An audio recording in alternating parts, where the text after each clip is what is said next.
ভিকি হত্যাকাণ্ডের ঘটনায় প্রাথমিকভাবে ৬ জনকে আটক করেছিল রাজ্য পুলিশ।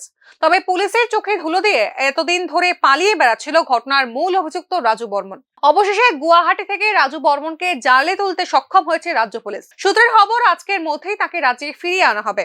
দেরিতে হলেও খুনের ঘটনার তদন্তের মূল অভিযুক্ত রাজু বর্মনের গ্রেফতারের ফলে এই ঘটনার তদন্ত স্পষ্ট দিশা পাবে বলেই মনে করছে সচেতন মহল।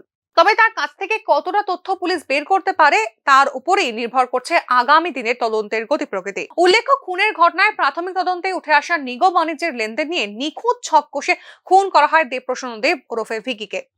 পুলিশি তদন্তে আরো জানা যায়, দীর্ঘদিন ধরেই উষাবাজার এলাকায় মোটা অঙ্কের অর্থ কামাই করছে অভিযুক্ত রাজু বর্মন সহ অন্যান্যরা।